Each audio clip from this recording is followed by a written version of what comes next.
છો મજામાં? આજે હું બનાવવાની છું રાજસ્થાની દહીં મરચા. બહુ જ સુપર ટેસ્ટી, એકદમ ઝટપટ બની અને રેડી થઈ જશે. તમે આને રોટલી જોડે ખાઈ શકો છો, દાળ ભાત જોડે ખાઈ શકો છો, બધા જોડે એકદમ સુપર લાગશે.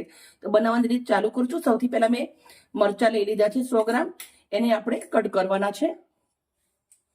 હવે આપણે મરચાને આવી રીતના બંને ભાગ થોડો થોડો નીકાળી દેવાનો છે. પછી મરચાને આવી રીતે એક ચીરો મારવાનો છે. પછી વચમાંથી આવી રીતે કટ મારવાનો છે. આવી રીતે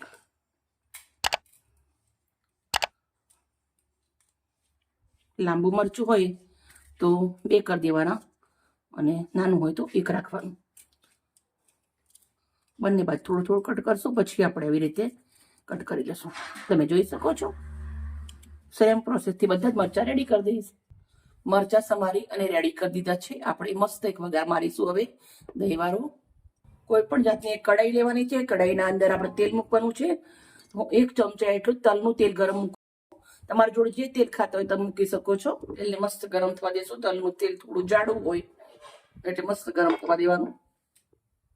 તેલ ગરમ થાય એટલે આપણે રાઈ અને જીરું નાખવાનું છે. થોડું રાઈ જીરું સરસ ત્રાટકી જાય પછી આપણે મેથી નાખવાની છે. થોડી સૂકી મેથી. મેથી સરસ લાલ થઈ જાય પછી થોડી હિંગ, થોડી હળદર, થોડું મીઠું. હવે આપણે મરચાને આપણે તેલના અંદર શેકી લેવાના છે.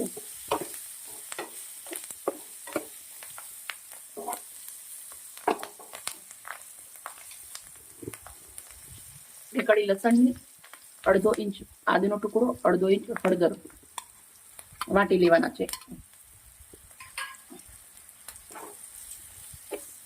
એ મરચા થોડા શેકાઈ જાય પછી નાખવાના, કેમ કે બળી જશે નકર પહેલા નાખી દેતો તો.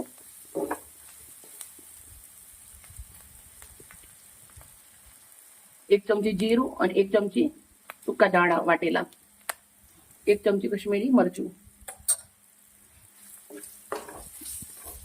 2 મિનિટ સાતળી લેશું.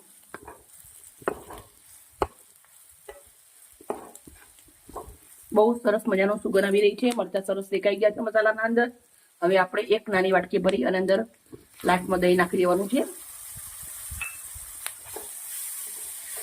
દહીં નાખ્યા પછી મેં તરત જ ગેસ બંધ કરી દીધો છે.